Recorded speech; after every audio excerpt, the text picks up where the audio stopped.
시청자 여러분 안녕하십니까? 뉴스타트 3부 시작합니다. 미국과 막바지 무역 협상을 위해 미국에 도착한 구윤철 부총리 겸 기획재정부 장관은 조선업을 포함한 한미 간 경제협력 사업에 대해 잘 설명하면서 국익 중심의 협상을 하겠다고 밝혔습니다. 구 부총리는 현지 시각 29일 워싱턴 DC 인근 덜레스 국제공항으로 입국한 뒤 취재진과 만나 협상에서 가장 중요한 의사결정을 하는 스콧 베센트 미 재무장관을 만나러 왔다며 이같이 말했습니다. 이어 베센트 장관을 만나면 한국이 준비한 프로그램과 한국 상황을 잘 설명하겠다면서 국익을 중심으로 하되 양국 간 상호 이익이 될 수 있는 분야의 협상이 되도록 최선의 노력을 할 계획이라고 강조했습니다. 구 부총리는 미국의 관세 부과 유예 시한을 하루 앞둔 현지 시각 31일 베센트 장관과 면담할 예정입니다. 하워드 러트닉 미 상무장관이 최근 스코틀랜드에서 우리 정부 대표단에게 최선의 최종 협상안을 촉구했다고 월스트리트저널이 보도했습니다. 월스트리트저널은 현지 시간 29일 소식통을 인용해 최근 스코틀랜드에서 열린 회의에서 러트닉 장관은 한국 관계자들에게 최선의 최종 무역 합의안을 제시할 것을 권고했다고 보도했습니다. 사안에 정통한 한 인사에 따르면 러트닉 장관은 이 회의에서 한국의 무역 대표단에게 트럼프 대통령에게 최종 제안을 할 때는 모든 것을 쏟아 부어야 한다고 말한 것으로 전해졌습니다. 미국과 중국 고위급 대표단이 스웨덴 스톡홀름에서 열린 3차 무역 협상에서 관세 휴전을 90일간 추가 연장하기로 잠정 합의했습니다. 미국은 풀어야 할 기술적인 문제가 남아있다면서 최종 결정은 트럼프 대통령에게 달렸다고 밝혔습니다. 런던 조수연 특파원입니다. 미국과 이틀간 무역 협상을 마친 리청강 중국 상무부 국제무역 담판 대표는 심도 있고 솔직하며 건설적인 대화를 나눴다고 밝혔습니다. 그러면서 양국이 서로 부과하기로 했던 관세 유예 기간을 연장하기로 뜻을 모았다고 말했습니다. 将继续推动美方已暂停的对等关税24%部分以及中方反制措施继续 如期展期. 협상에 참석한 제미슨 그리어 미 무역대표부 대표는 90일 연장은 트럼프 대통령이 승인할 수 있는 옵션 가운데 하나라고 언급했습니다. 스콧 베센트 미 재무장관도 이번 합의는 트럼프 대통령의 최종 승인을 받아야 한다며 일부 풀어야 할 기술적인 문제가 있다고 말했습니다.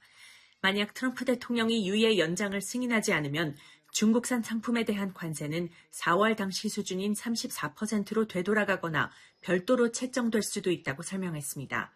베센트 장관은 또 이번 협상이 건설적이었다면서도 중국의 이란산 원유 구매와 과잉 생산 문제에 대한 우려도 표했다고 전했습니다. We expressed our concern about Chinese overcapacity globally and what that might mean for this year, for the next few years. 미국과 중국은 지난 5월 1차 제네바 협상에서 서로 100% 넘게 부과하던 관세를 90일간 각각 115%포인트씩 대폭 낮추는 데 합의했습니다. 이어 6월 2차 런던 협상에서는 각각 반도체 등 기술과 희토류의 수출 통제를 양보하기로 했고 이번 3차 협상에선 1, 2차 협상 합의 연장을 적용하는 데 주력했습니다. 트럼프 대통령은 협상 결과를 보고받은 뒤 매우 좋은 회담이었다고 평가했는데 미중 무역 전쟁이 악화하지 않는 방향으로 결정을 내릴지 주목됩니다. 런던에서 YTN 조수연입니다. 유럽연합 중국과의 무역 합의에도 뉴욕 증시 3대 지수가 동반 하락 마감했습니다. 뉴욕 증권거래소에서 우량주 중심의 다우존스 30 산업평균 지수는 전장보다 0.46% 내린 44,632.99의 거래를 마감했습니다. 대형주 중심의 스탠더드&푸어스 500 지수는 0.3% 떨어진 6,370.86, 기술주 중심의 나스닥 종합지수는 0.38% 밀린 21,098.29의 장을 마쳤습니다. 윤석열 전 대통령이 김건희 특검의 소환 요구에도 불응했습니다. 특검은 곧바로 재소환을 통보했는데 오늘도 출석하지 않으면 체포영장 청구 등 강제 수사에 나설 수 있다고 경고했습니다. 권준수 기자가 보도합니다. 재구속된 뒤 내란 특검 형사재판법정에 잇따라 불출석해온 윤석열 전 대통령은 김건희 특검의 소환 요구에도 응하지 않았습니다. 변호인 선임계조차 제출하지 않았고 아무런 사유도 밝히지 않았는데 특검은 곧바로 재출석을 통지했습니다. 만일 이마저 응하지 않는다면 체포영장 청구 등 강제 수사도 염두에 두고 있음을 알려드립니다. 하지만 윤 전 대통령이 재소환에 응할 가능성은 크지 않다는 분석입니다. 지병인 당뇨가 악화한 데다가 평소 앓던 눈병이 심해져 작은 글씨의 편지는 읽지 못할 정도로 시력에 이상이 있다는 겁니다. 이와 관련해 특검은 아직 구치소로부터 건강과 관련한 어떠한 소식도 전해들은 바 없고 내란 특검에서 소환했을 때도 건강에 큰 이상이 없었다며 조사 강행 의지를 드러냈습니다. 현재로선 방문 조사 계획도 없다는 입장인데 특검팀은 윤 전 대통령이 또다시 소환에 불응해 추후 체포영장이 발부되면 특검부와 검사를 한 명씩 구치소에 투입해 교도관들과 함께 집행하는 방안을 검토하고 있습니다. 다만 윤 전 대통령이 내란 특검의 세 차례 인치 지휘를 모두 버티기로 일관해온 만큼 이 경우에도 실제 조사가 이뤄질지는 미지수입니다. YTN 권준수입니다. 김건희 여사와 관련한 각종 의혹을 수사하는 민중기 특별검사팀이 나토 순방 당시 착용한 것으로 보이는 목걸이를 압수수색하며 영장에 뇌물죄를 적시한 것으로 파악됐습니다. 현장에 있던 또 다른 고가품들도 함께 압수된 것으로 전해졌습니다. 이준엽 기자가 보도합니다. 지난 2022년 김건희 여사의 나토 순방에서 촉발된 목걸이 논란은 공직자윤리법 위반 의혹에 방점이 있었습니다. 김 여사가 착용한 목걸이가 반클리프 아펠사 것으로 보이는데 진품이면 6천만 원이 넘는 고가인데도 재산 신고에서 빠져 있다는 겁니다. 그런데 특검이 지난 25일 이 목걸이로 추정되는 물품을 압수수색할 땐 뇌물죄도 추가로 적용한 것으로 파악됐습니다. 누군가 김 여사에게 뇌물로 목걸이를 줬을 가능성을 염두에 둔 건데 다만 준 사람이 누군지는 영장에 빠진 것으로 전해졌습니다. 특검은 뿐만 아니라 목걸이가 발견된 김 여사의 오빠 김진우 씨의 장모 집에서 다른 고가품도 추가로 발견하고 압수한 것으로 알려졌습니다. 김 여사 측은 준 사람도 특정하지 못했는데 뇌물죄로 영장이 발부된 것 자체가 이해가 되지 않는다며 반발했습니다. 목걸이는 모조품이어서 굳이 숨길 필요가 없고 따로 관리하지 않아 김 씨 장모 집에 있는 줄도 몰랐다는 입장도 견지하고 있습니다. 특검은 김 씨와 김 씨 장모 소환 조사에서도 고가 장신구 등을 어떤 경위로 보관해 왔는지 따져 물었을 것으로 보입니다.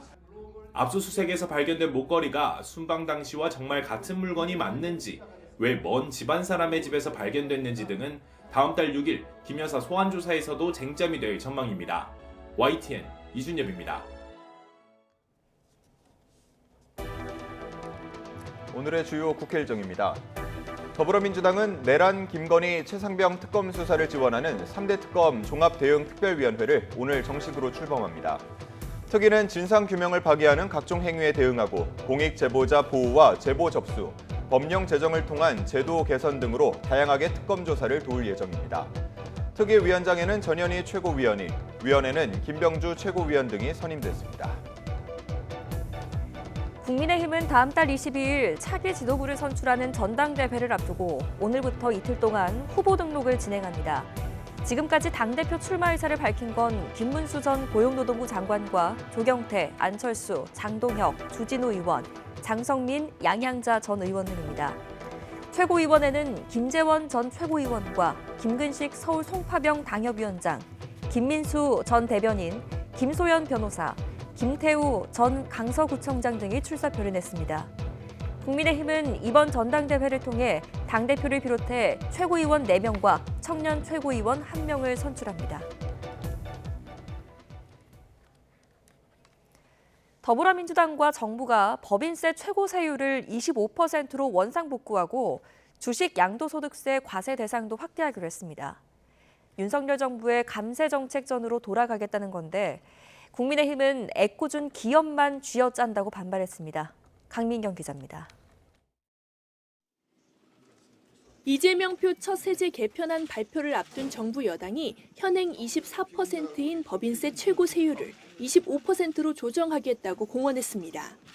윤석열 정부가 집권 첫 해 내렸던 세율을 3년 만에 원상 복구시키겠다는 겁니다. 주식 거래에 대해 양도소득세를 부과하는 대주주의 범위도 다시 확대합니다. 앞으로는 10억 원 이상만 보유해도 양도세 부과 대상이 되는데 역시 문재인 정부 때 시행했던 조세 정책입니다. 관심을 끌었던 배당소득 분리 과세는 통일된 의견을 도출하지 못했습니다. 소액 주주에게도 혜택을 줘야 한다는 제3의 의견도 적지 않게 나온 만큼 논의를 이어가기로 했습니다. 자본시장의 활성화를 위해서 필요하다라는 의견이 있고 부자 감세 아니냐 그런 지적들이 있었기 때문에 민주당은 이번 개편으로 7조 5천억 원 이상을 더 확보할 거라면서도 증세 대신 정상화라는 단어를 썼습니다. 무너진 세입 구조를 바로잡는 조치란 건데 재계 반발을 의식했다는 해석이 나옵니다. 윤석열 정부 3년 동안 나라 고가는 거덜났고 빚에 허덕이는 신세가 되었습니다. 합리적인 조세 정상화 방안을 마련하겠습니다. 국민의힘은 아무리 부정해도 증세, 그것도 기업 쥐어짜기라는 본질을 흐릴 순 없다며 날을 세웠습니다. 윤석열 정부를 지우겠다는 일념으로 법인세율 인하라는 세계적인 추세마저 거스르려 한다고 직격했습니다. 국가경제는 외면한채 정치 동업자인 민노총의 대선 청구서 결제에만 몰두하는 전 국민에게 소비 쿠폰을 뿌리더니 계산서는 기업에 들이민다는 지적도 나왔습니다. 가뜩이나 힘든 기업 목에 빨대를 꽂는 민낯을 드러내고 있는 것입니다. 이르면 이번 주 기재부가 세제 개편안을 확정하면 공은 국회로 넘어옵니다. 정부 여당이 감세 기조 전면 수정이란 방향타를 놓을 생각이 없는 만큼 여야 간 거친 정책 대결은 불가피해 보입니다. YTN 강민경입니다. 네, 방금 속보가 하나 들어왔습니다. 기재부에서 밝힌 내용인데요. 구윤철 부총리, 김정관 산업통상자원부 장관과 여한구 통상교섭본부장이 러트닉 미국 상무부 장관과 만나서 협의를 했다는 속보가 들어왔습니다. 다시 한번 전해드리겠습니다. 기재부에서 밝힌 내용입니다. 구윤철 부총리가 김정관 산업통상자원부 장관과 여한구 통상교섭본부장과 함께 러트닉 미 상무부 장관을 만나서 통상 협의를 했다는 속보가 들어왔습니다. 정확하게 어떤 내용이 오갔는지 자세한 내용은 지금 전해지지 않고 있는데요. 다시 한번 전해드리겠습니다. 3대1로 만난 것 같습니다. 구윤철, 김정관, 여한구 통상교섭본부장이 러트닉 미국 상무부 장관과 만나서 통상 협의를 진행했다는 소식이 들어왔습니다. 자세한 내용은 저희가 취재가 되는 대로 다시 한번 전해드리도록 하겠습니다. 다음 소식입니다. 이재명 대통령이 국무회의에서 포스코 ENC 공사 현장에서 사망 사고가 잇따른다고 질타하자 포스코 ENC 대표이사가 직접 나서서 고개를 숙였습니다. 포스코 ENC는 안전이 확인될 때까지 무기한 작업을 중지하기로 했습니다. 최도희 기자가 현장을 다녀왔습니다. 작업복 차림의 정의민 포스코 ENC 대표이사가 임원들과 단상에 올라 고개를 숙입니다. 포스코 ENC가 시공하는 함양 창녕 고속도로 공사 현장에서 60대 노동자가 천공기에 끼어 숨진 사고와 관련해 대국민 사과에 나섰습니다. 정 대표는 고인께 깊은 애도의 뜻을 표한다며 또 인명사고가 발생한 데 대해 무거운 책임을 통감한다고 밝혔습니다. 올해 저희 회사 건설 현장에서 발생한 중대재해로 인하여 큰 심려를 끼쳐진 데 이어 또다시 이번 인명사고가 발생한 점에 대해 참담한 심정과 무거운 책임을 통감합니다. 포스코 ENC는 사고의 정확한 원인 규명을 위해 관계기관에 협조하고 유가족들의 필요한 지원을 아끼지 않기로 했습니다. 또 사고 직후 모든 사업 현장 공사를 중단했다면서 재발 방지를 위한 안전 시스템을 새롭게 구축하겠다고 강조했습니다. 저희 회사의 모든 현장에서 즉시 모든 작업을 중단했고 전사적 긴급 안전 점검을 실시해 안전이 확실하게 확인되기 전까지는 무기한 작업을 중지토록 했습니다. 앞서 열린 국무회의에서 이재명 대통령은 기업명을 언급하면서 미필적 고의에 의한 살인 아니냐며 강하게 질타했습니다. 어제 보니까 포스코 ENC라는 회사에서 올해 들어서 5번째 산재 사망 사고가 발생했다고 합니다. 이 있을 수 있는 일입니까? 다만 올해 발생한 포스코 ENC 건설 현장 사망 사고는 지난 1월 경남 김해 아파트 신축 현장 추락 사고를 시작으로 모두 4차례인 것으로 확인됐습니다. 대표이사 명의 사과문은 대통령의 발언이 나온 지 약 7시간 만에 긴급하게 나왔습니다. 올 들어 중대재해 사고가 잇따른 포스코 ENC가 사직생의 각오를 내놓은 가운데 건설업계 전반의 긴장감도 커지는 모습입니다. YTN 최두입니다.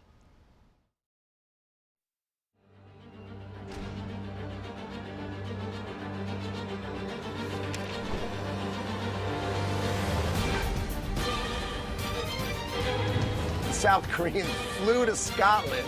I mean, think of how much they really want to get a deal done. But the president is in the driver's seat now, right?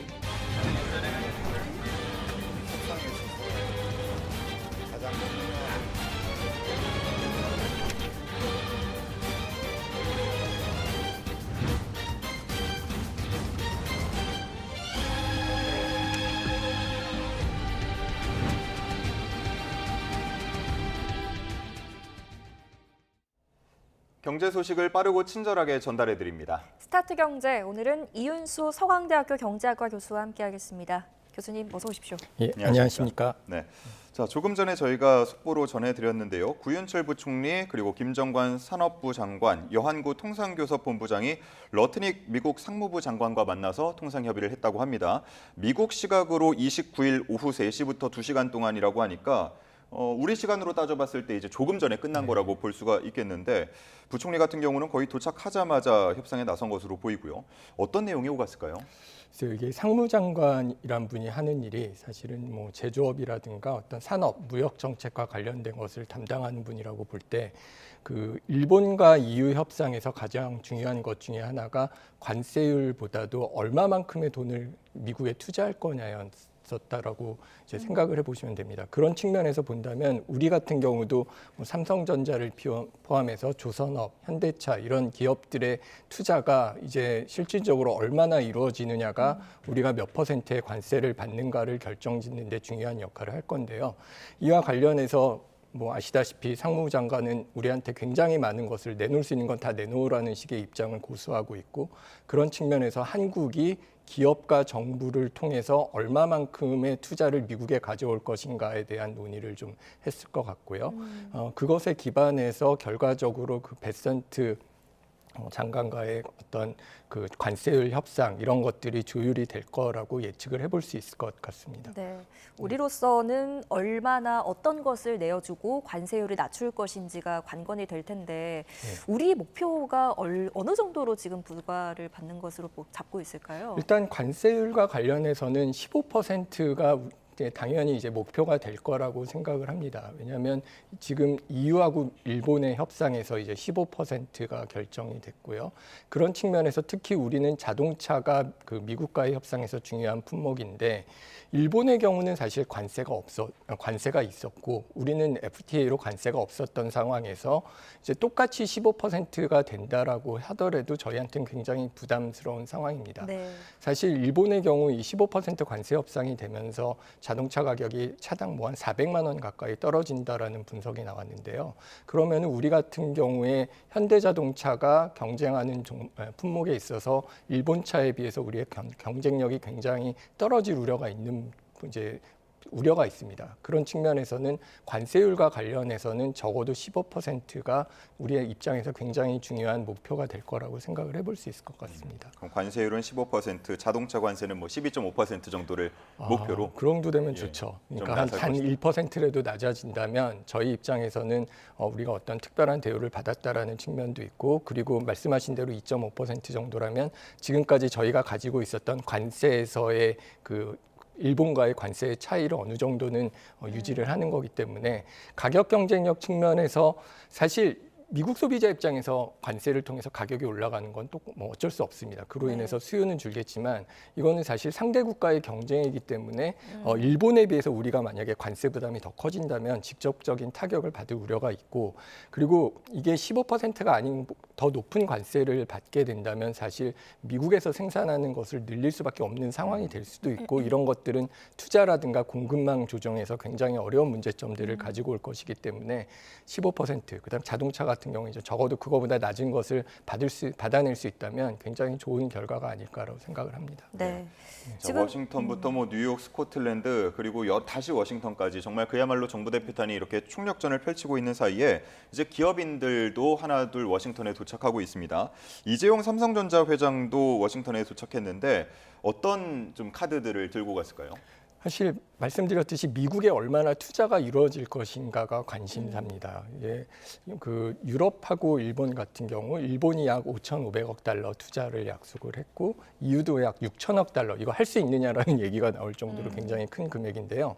우리나라에는 약 4천억 달러를 요구했다라는 얘기가 들리고 있는데 우리 기업들이 할 수 있는 건 약 1,000억에서 3천억 달러 얘기를 하고 대신에 우리는 제조업 국가이기 때문에 이 공장이 미국에 가서 생산을 함으로 인해서 일자리를 추가로 창출할 수 있다. 이런 것에 대한 논의가 되고 있는데요. 여기서 이제 중요한 거는 삼성전자는 이미 반도체 공장을 미국에다가 이제 투자를 했고요. 그 텍사스의 파운드리 공장을 포함해서 최근에 그 테슬라하고의 약 23조 원 규모의 굉장히 큰 대형 규모의 계약을 했는데 결국은 이 삼성의 첨단 AI 반도체 기술이 미국의 어떤 신산업, 전기차라든가 인공지능의 성장에 직접 기여한다라는 메시지를 낼 수 있다라는 측면이 있기 때문에 이게 양도 중요하지만 반도체 같은 경우는 미국이 지금 하고 있는 성장 정책을 가져가기 위한 꼭 필요한 투자가 될 것이라는 점에서 이재용 회장이 방미해서 내놓는 그 미국 내 반도체 투자 확대라든가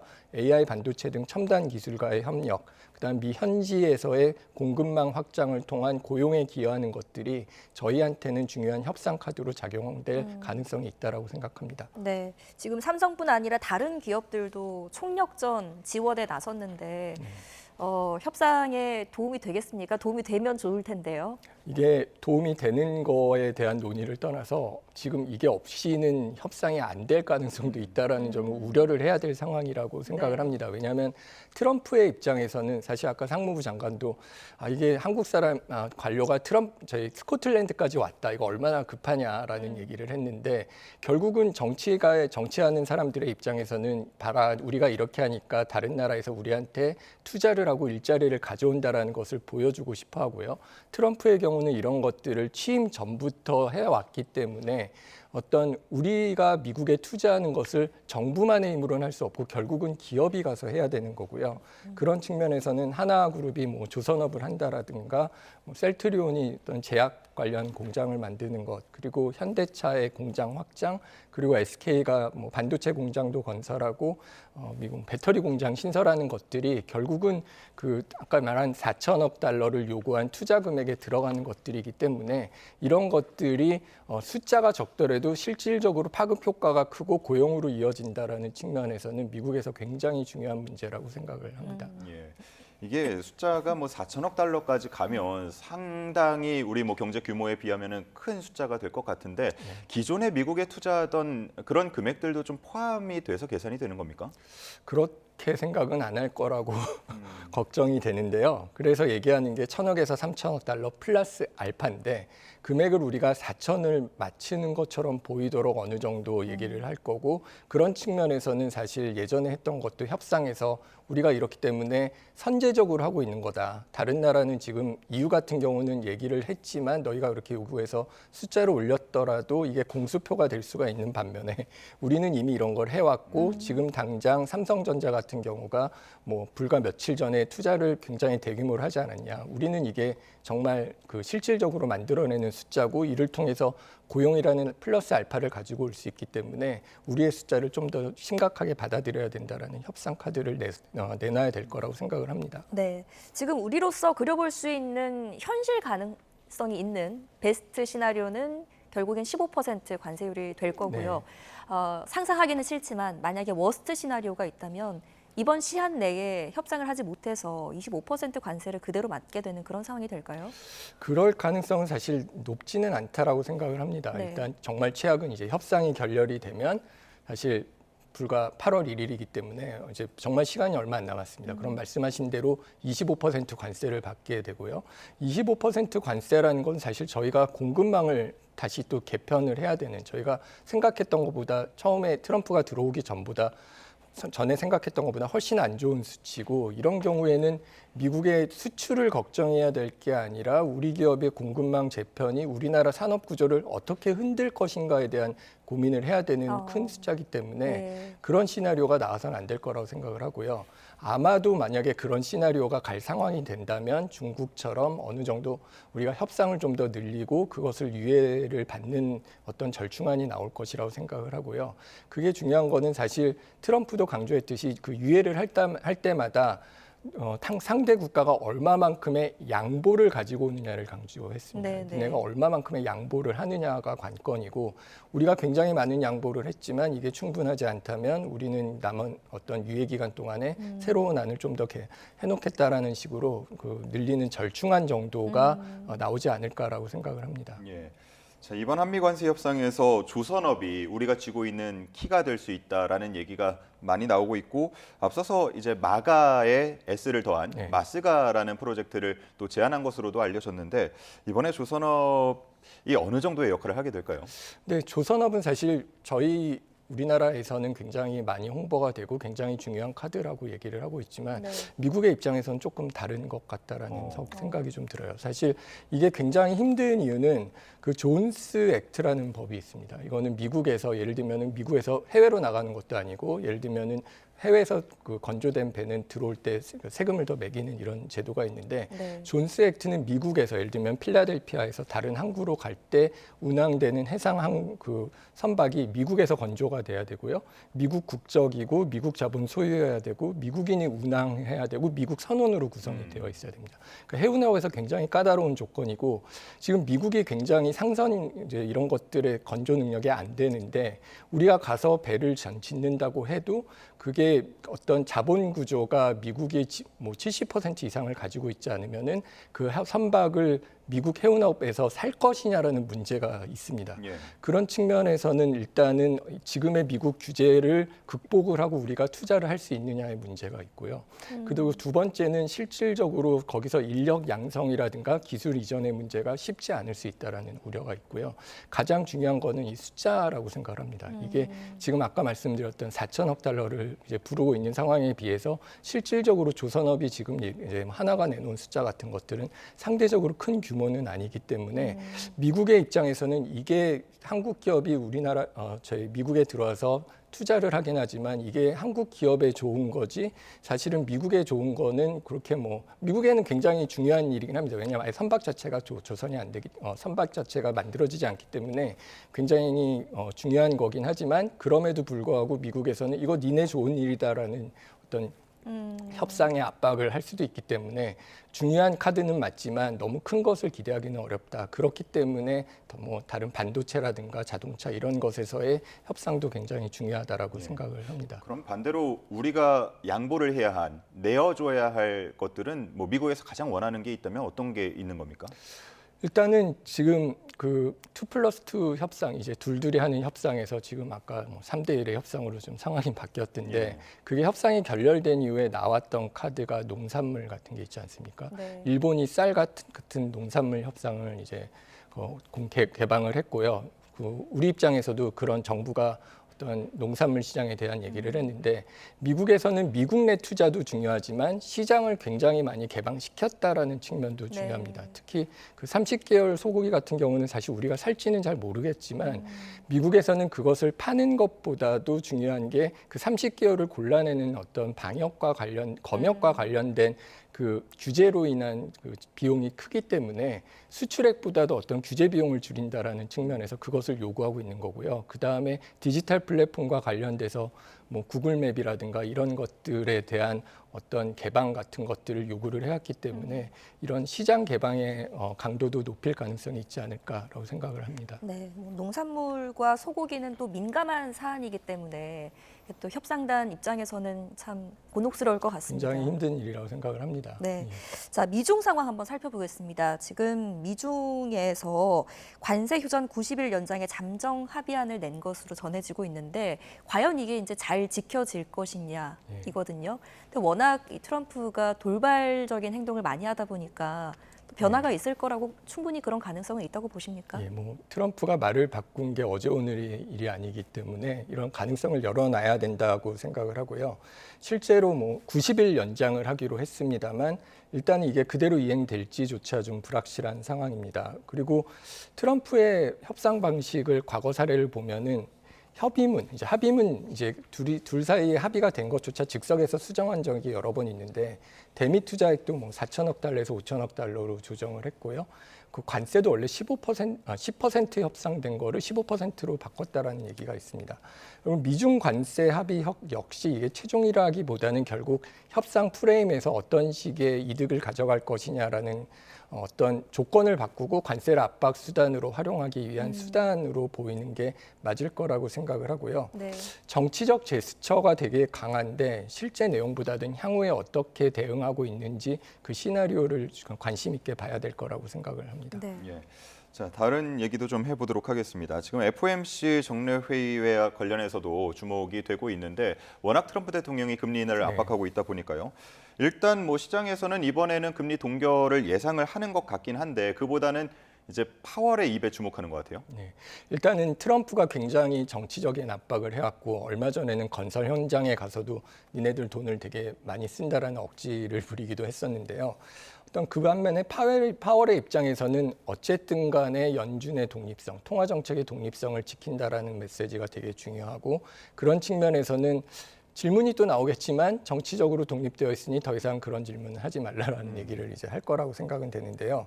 그래서 동결의 내용보다도 중요한 것은 결과적으로 그 올해 이자율을 어떻게 움직일 것이냐. 이게 연말까지 뭐 한 번이나 두 번 정도 내릴 것을 기대를 하고 있습니다만 이게 어떻게 될 것이냐에 대한 관심이 일단 포워드 가이던스라는 그 미래에 대한 정책 방향 측면에서 중요하다라고 보고요.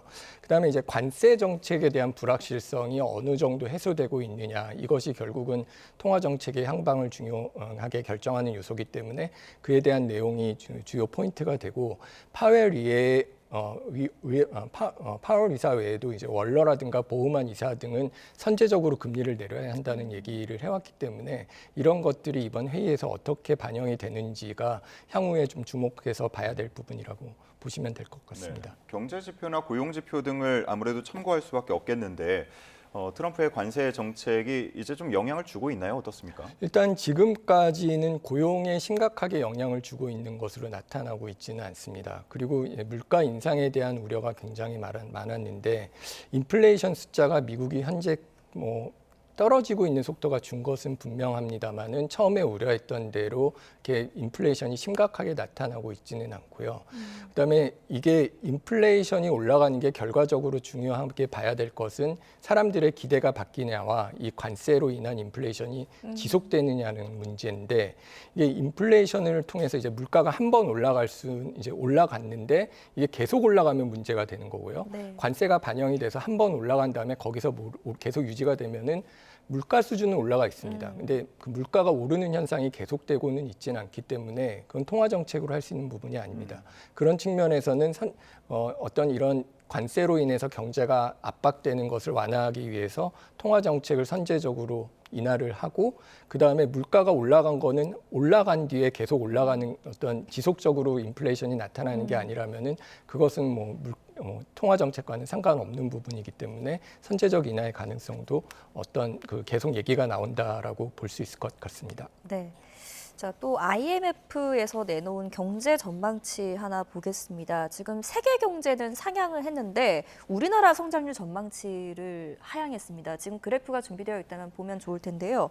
계속 낮추고 있거든요. 배경은 뭐라고 보십니까? 사실 우리나라의 가장 큰 문제는 이게 경기가 나쁜 것을 우리가 그 심리적으로 단기의 경기가 불황이다라고 생각을 하는데 이게 심리적으로 계속 경기가 나쁘다라고 느껴지는 측면이 경기가 그래프에서 보시듯이 지속적으로 좀 나빠지고 있는 측면, 저성장 국면에 들어와 있다라는 얘기를 할 수밖에 없는데요. 일단 단기적으로는 소비 심리가 위축되어 있고 정치적인 불확실성으로 인해서 우리가 고용 둔화라든가 실질 임금 문제 같은 것들이 잘 해결이 안 된 측면이 있습니다만 결국은 생산성이 잘 개선이 안 되고 있고 그다음에 노동시장이 경직되어 있고 그다음에 한계 기업이 계속 있는 상황에서 투자가 원활하게 이루어지지 않고 있다는 문제를 IMF가 몇 년 동안 지속적으로 제기를 했음에도 불구하고 사실 그에 대해서 가시적으로 어떤 구조조정이나 이런 것들이 나오지 않는 상황이기 때문에 이런 저성장을 극복하는 그 방안이 가시적으로 보이지 않고 이런 상황에서는 우리 경제가 개선되기는 좀 쉽지 않지 않냐라는 우려를 하고 수밖에 없고요. 가장 중요한 거는 지금 미국에 대한 투자를 얘기하는데 그 얘기는 우리나라에서의 제조업이 공동화될 수 있다는 우려입니다. 그러니까 결과적으로 미국의 기업이 가고 우리나라에서 수출을 해야 될 기업들이 미국에 가서 생산을 할 경우에 우리의 어떤 주요 성장 동력인 수출까지 위축될 수 있다는 장기적인 우려도 고민을 해봐야 되는 시점이라고 생각을 합니다. 네, 알겠습니다. 오늘 여러 가지 경제 이슈들 역시 짚어봤습니다. 이윤수 서강대학교 경제학과 교수였습니다. 잘 들었습니다. 네, 감사합니다.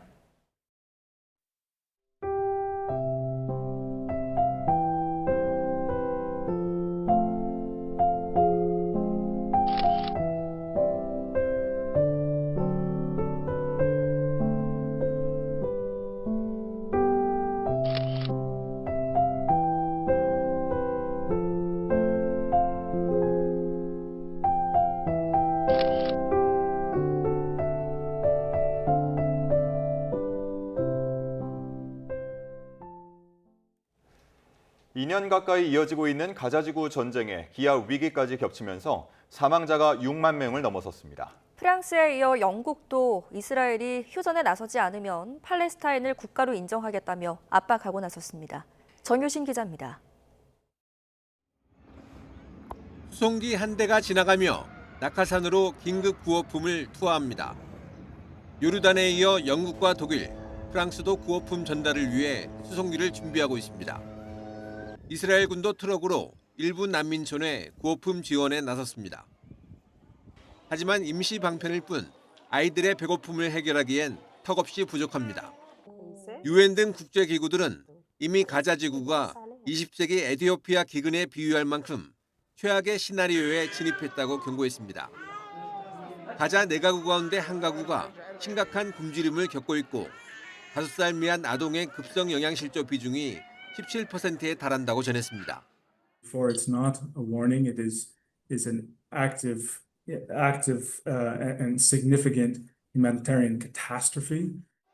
가자 보건부는 기아와 영양실조로 어린이 88명을 포함해 147명이 숨졌다고 주장했습니다. 이를 포함해 지난 2023년 10월 전쟁 발발 이후 사망자가 6만 명을 넘어섰다고 밝혔습니다. 알자지라 방송은 가자지구 주민 36명 가운데 1명이 사망했고 매일 90명씩 숨진 셈이라고 전했습니다. 민간인 희생이 갈수록 커지자 영국도 오는 9월 팔레스타인을 국가로 인정할 것이라고 예고했습니다. Agree to a ceasefire and commit to a long-term sustainable peace, reviving the prospect of a two-state solution. 앞서 프랑스가 서방 가운데 처음으로 팔레스타인을 국가로 인정하겠다고 밝힌 뒤 영국도 동참 압박을 받아왔습니다.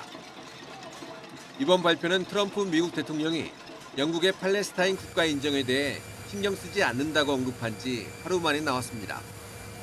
YTN 정신입니다.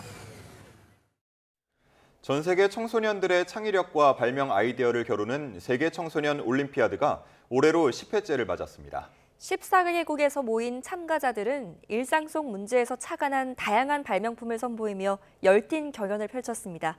권석화 기자가 현장에 다녀왔습니다. 전 세계 청소년들이 창의력과 발명 아이디어를 겨루는 세계 청소년 올림피아드. 올해로 10회째를 맞은 이번 대회에는 14개국에서 온 청소년 110명이 참가했습니다. 발명 왕중왕전과 창의력 팀 대항전, 아이디어 그림 대회 등 3가지 부문에서 열띤 경연이 펼쳐졌습니다. 참가자들은 일상 속 문제와 불편함에서 아이디어를 얻었습니다.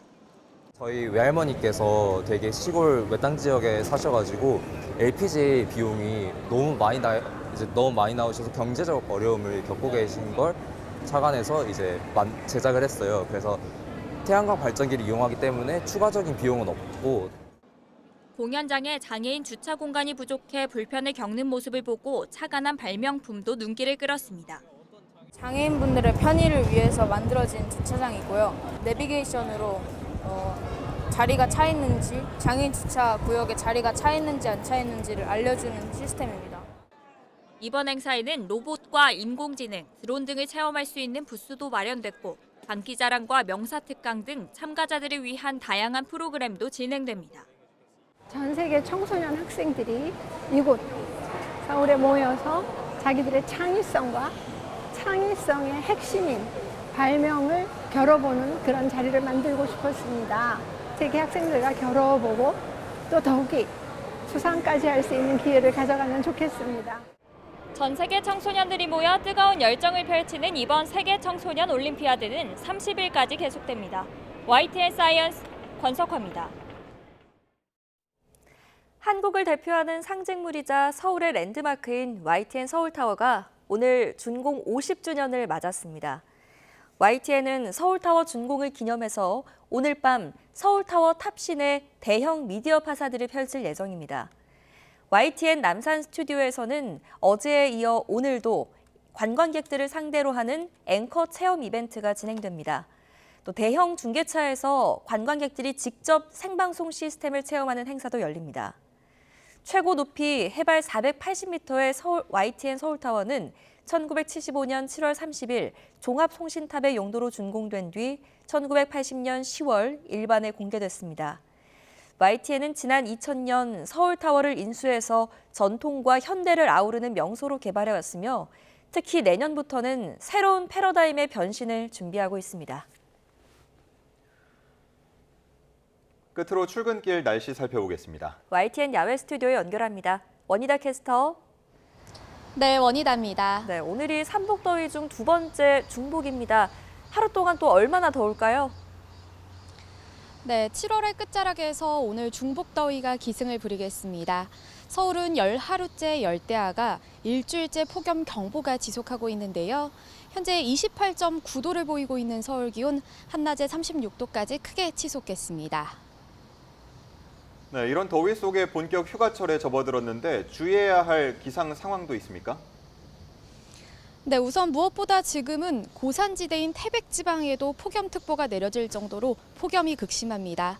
온열 질환과 식중독 등 피해 발생하지 않도록 조심하셔야겠고요.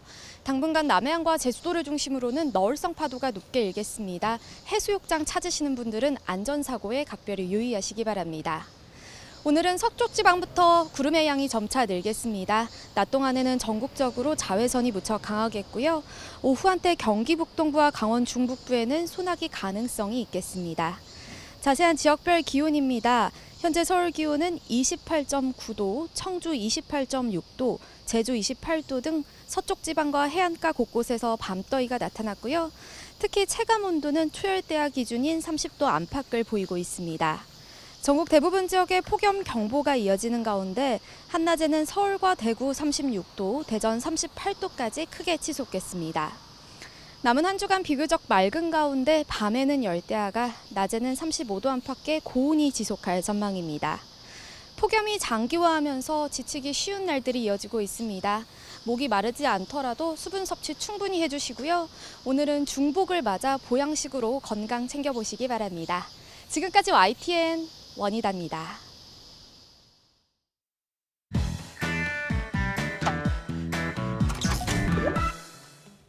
방학회 있는데요. 우리 엄마가요. 여기 오자고 했어요. 여기 재밌어요. 날씨도 좋고요. 애들 바람 좀 쐬주려고. 우리 집도 보이고 높은 빌딩 보니까 아주 재밌었어요.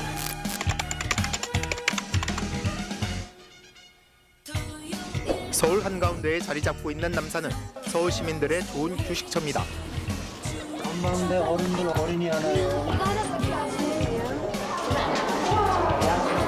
한인해 보이는 서울의 모습도 신기하기만 해요. YTN은 서울타워의 새 주인이 됐습니다.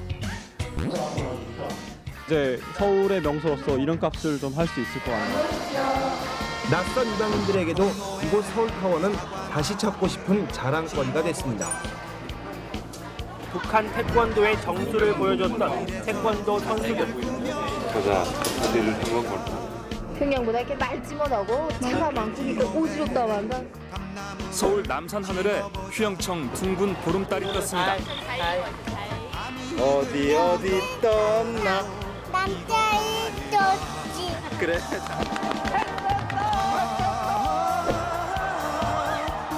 고백해가지고 받아주면은 이쁜 사랑 할 수 있도록 소원을 빌러 여기 올라왔어요. 서울의 상징인 남산 서울타워. 이제 명실상부한 서울의 명소로 자리 잡았습니다.